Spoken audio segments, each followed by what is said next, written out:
Hi. My name is Eli. This is my channel.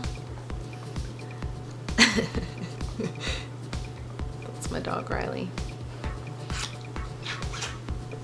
My channel is called Finding Eli Malik.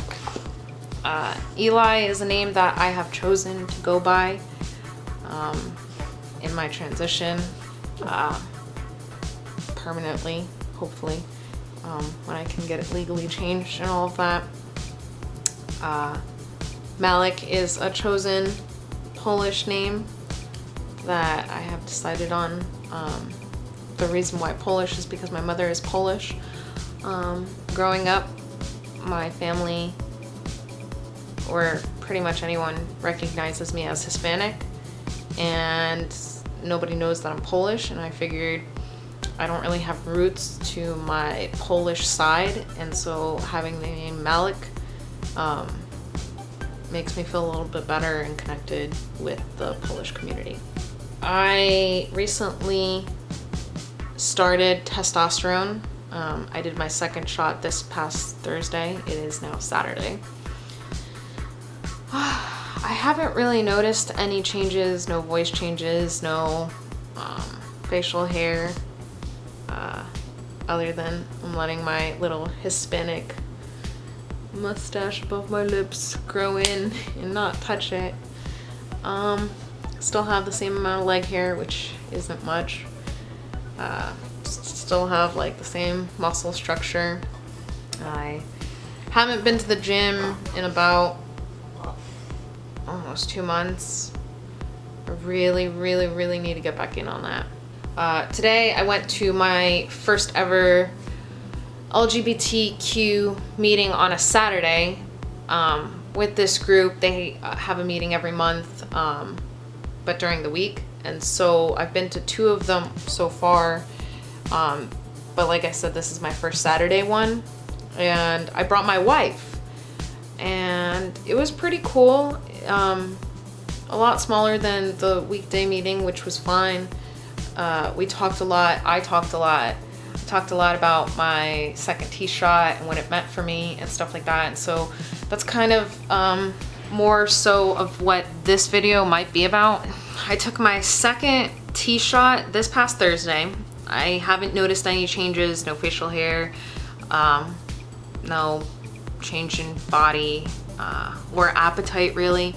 I keep talking to myself in the mirror, and I keep asking my wife if my voice sounds different. I know that like you won't see any changes for quite some time. I talked to my doctor about this. He assured me that it's more of a psychological thing. When people think that they notice stuff changing rapidly, quickly from starting T. That's not to like diminish anyone like and how they feel when they first started, but personally I haven't noticed anything, and I keep telling myself it's not gonna happen yet, it's gonna take some time. I'm not a patient person, so this is kind of like really hard for me.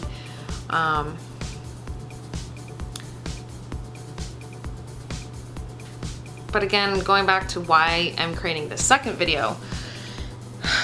Well, let me just say that when I first created this channel, I thought that it was to share with my friends and family, to share with others out there questions that I didn't have answered and all of that. But then I posted the video before I started transitioning. And then since I've been transitioning, a lot has happened. Like I said, second shot, but within that 2-week mark, so much has happened in my personal life that I don't really want to share on here. But being a parent to an 8-year-old and like having work life and family life and all that, it takes up a lot of time. Also, I feel like there's not enough time in the day. Like waking up, getting ready for school and all of that, and then going to work, and then like racing to get our 8-year-old, and then going home, making dinner, all this stuff, trying to get the gym somewhere in there, doing work outside of work and doing it at home, that takes like, that's just like, and then going to pick up my wife from work and like make sure sheets and stuff like that, and like make sure that the house is always clean. It's just like it adds up, and I strongly feel like I don't have enough time in the day, and so I'm trying really hard to focus on these videos because I think they're important. When I first came out as trans in high school, and when I recently came out again as trans, like I turned to YouTube and I turned to the internet and Google and all of that stuff, and like I asked so many questions, and I feel like a lot of questions are not out there still that are answered. And so like I said, I'm creating this because I feel like I had questions that I wasn't able to get answered, and I'm hoping by this channel that I can not just like show my transition with everyone, but also answer those questions. And I know I keep repeating myself, I'm so sorry. I'm human. I am human. I recorded my first T-shot experience. I went to the doctor's with my wife. Doctors, about to get my T-shot. There's my wife. She's trying to pretend like she doesn't know me. Hi. Hi, baby. Brittany. Brittany. Brittany. Brittany. Brittany.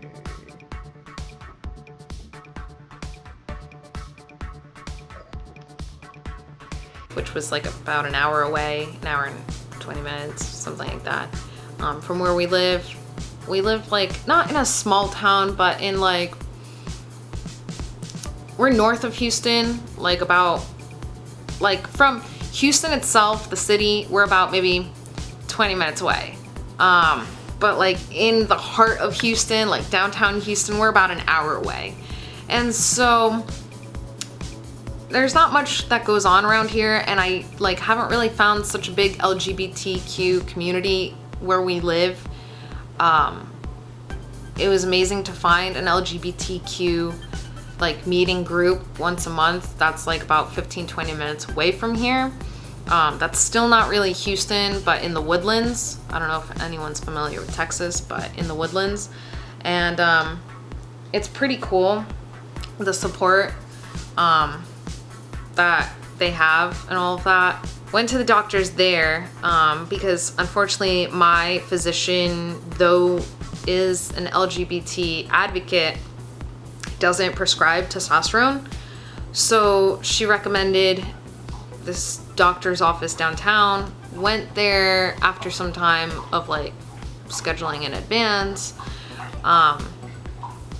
Did my blood work with my regular physician and get to the other doctor's appointment to like hopefully start T, and was told that she didn't test my testosterone levels and that they're most likely not going to be able to prescribe me the testosterone that day. And I was deeply disappointed, only because like my wife and I share one car. It was hard for her to like take time off from work to come with me because like I was afraid that they were gonna do it in the office, the T-shot, and I wouldn't like have anyone to hold, and like I need that kind of support only because I'm deathly terrified of needles. So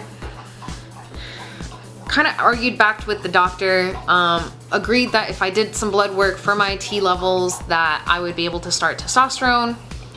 And it was great, it was awesome. He was a great doctor, great person, great personality. And raced back home in so much traffic, went to our pharmacy to get it prescribed.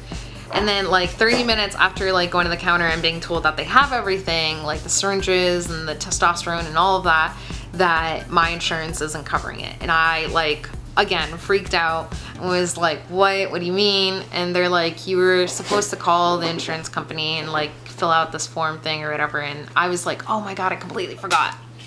Sorry, my dog walking through. So I was like, well, then what do I do? Like, how do I go about getting the testosterone? And she's like, well, we can do it under a discount card. And so basically I paid a discount value for just the 28 days. It was 20 some bucks, plus the syringes and all of that. And I got it filled, was so excited, got home, raced home with my wife. We cleaned the entire bathroom counter, like wiped it clean and everything, because even though like I'm an OCD kind of person or whatever, because I'm an OCD kind of person, like I did not want any kind of infection or like bacteria growing from around the sink and all of that stuff or whatever. And so like we just need to wipe it down clean again, and so we did, and we're pulling the syringes out of its packaging and all of that, and we're swabbing it.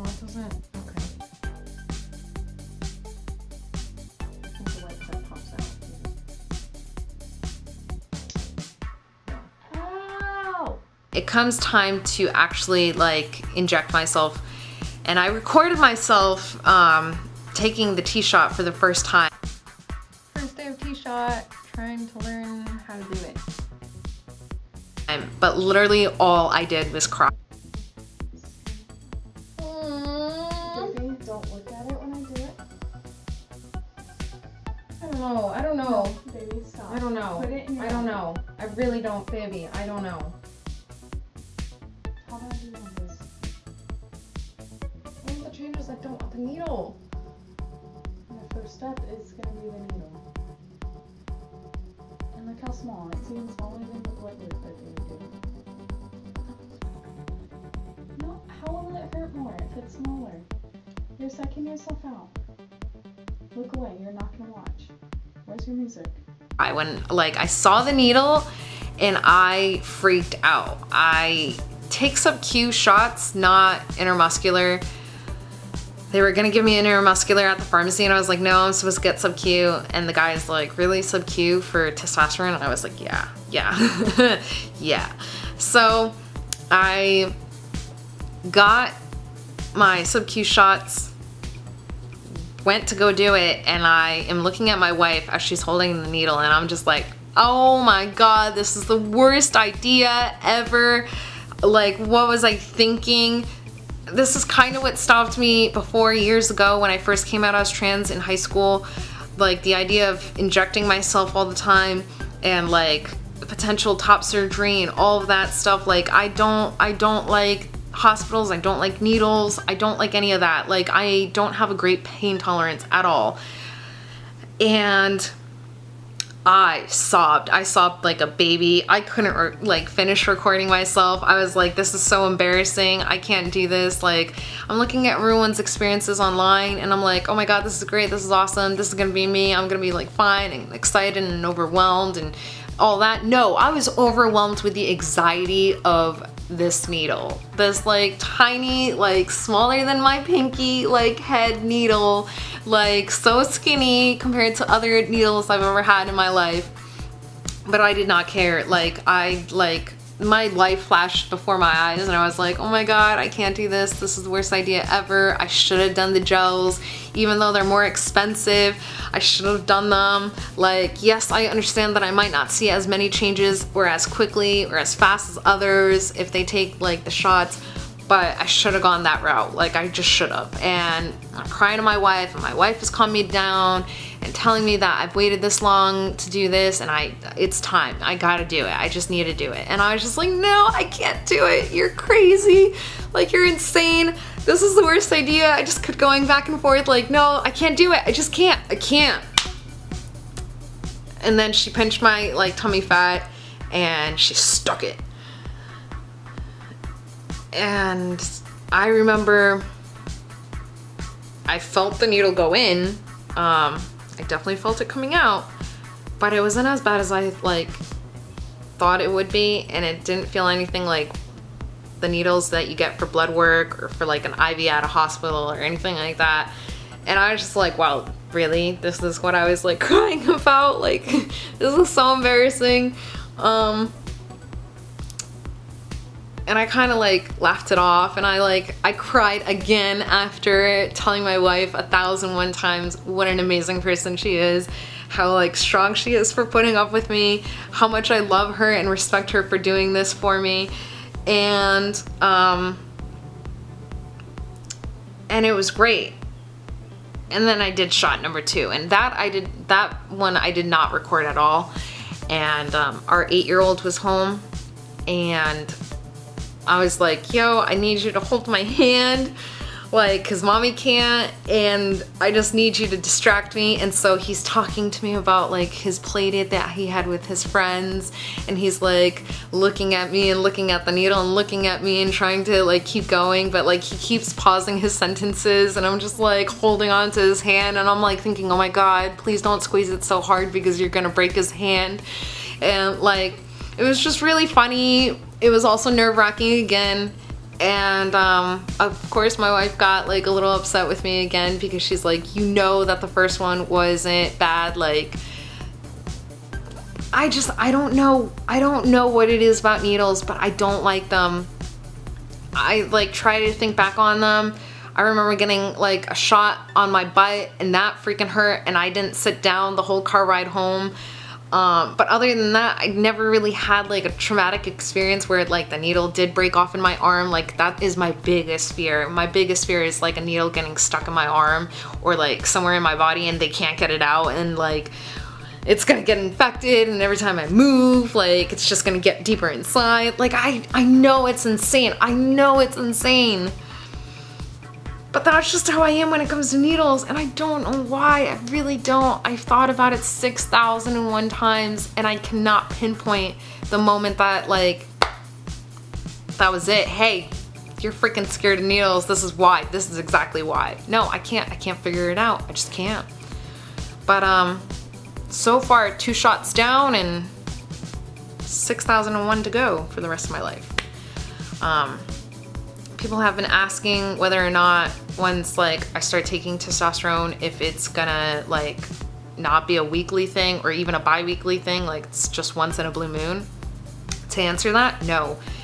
My body will not start producing testosterone no matter how many times like I've taken shots or my levels change or anything like that. Like, I will always need testosterone. Especially if like I'm keeping my female parts, like my ovaries and all of that. Estrogen will always be created within my body. I can decide to have that surgery, but again, my fear of needles and hospitals and all of that and IVs, I don't think that right now is in the books for me. I strongly feel like I'm going to keep my female parts throughout my whole transition, and that the only thing I'm looking forward to is my top surgery.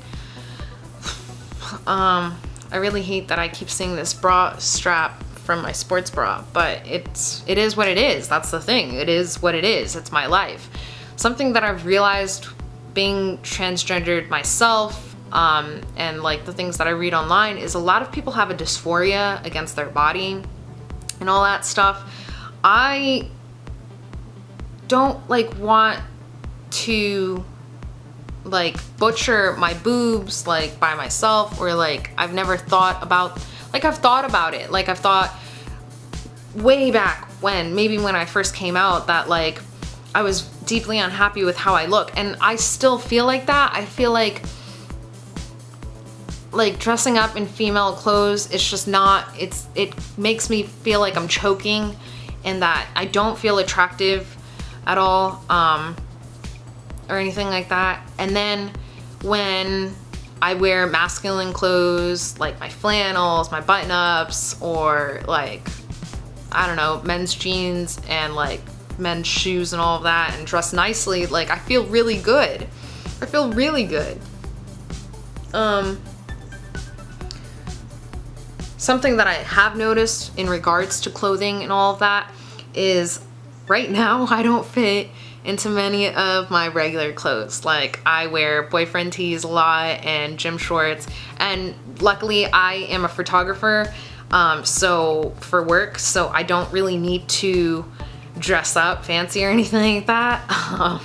So that's a plus. But right now, like the other day, I wanted to dress up in a button-up shirt, and I don't fit into my extra smalls button-ups anymore, and I don't want to purchase a whole new wardrobe right now when I don't think I'm there yet on my transition. Like, I want to see where like it ends up, where like I know like I'm probably gonna grow a little bit more and buff out and stuff like that, and I'm probably gonna go maybe medium, maybe even large, but like I don't want to buy a whole lot of clothes and then like have to buy a whole nother clothes like wardrobe again.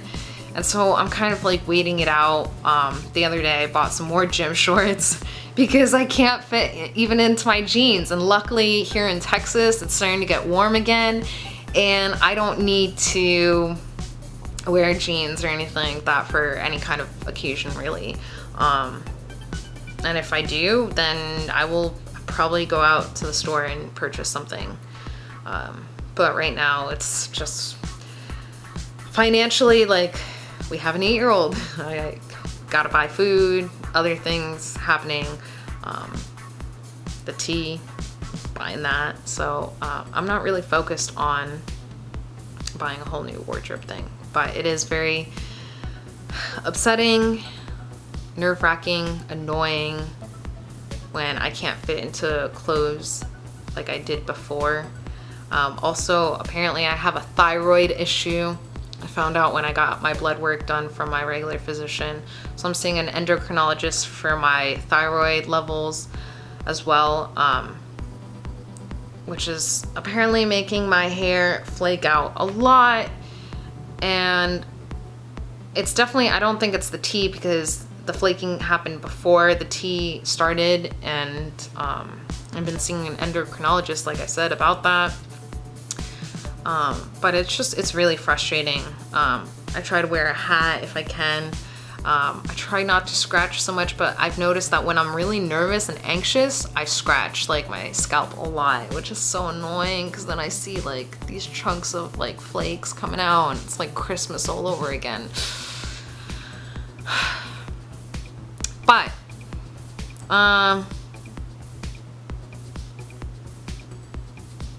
if you have any questions, concerns, comments regarding your own transition, or like what's it like to transition or anything, feel free to ask. I'm like completely open.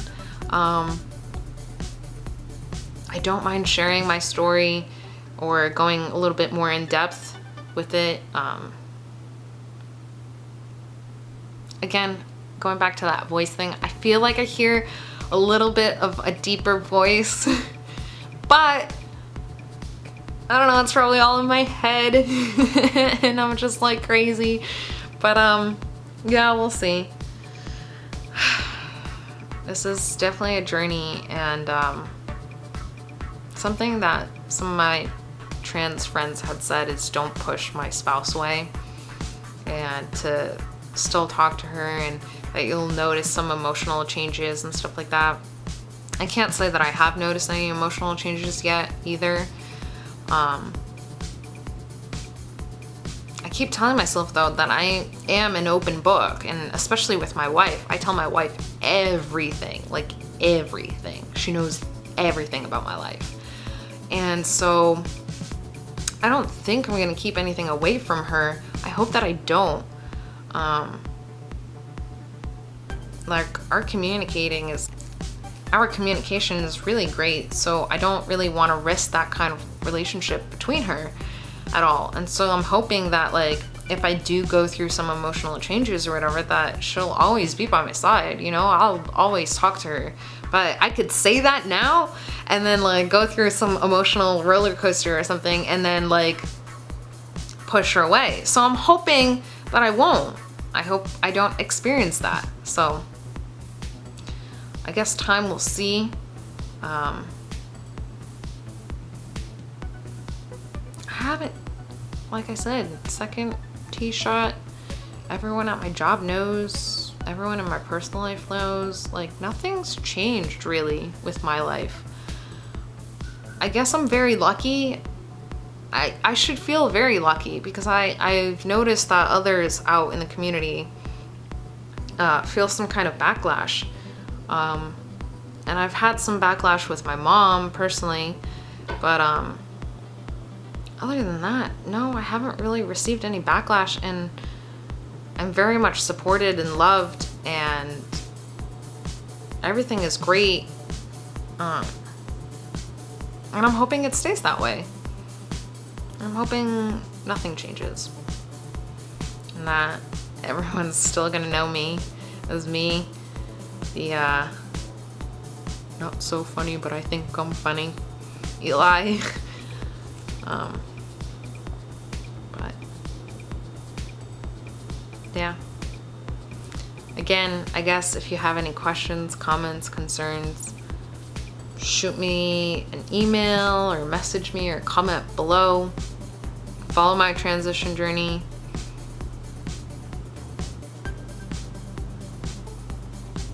Yeah. Later.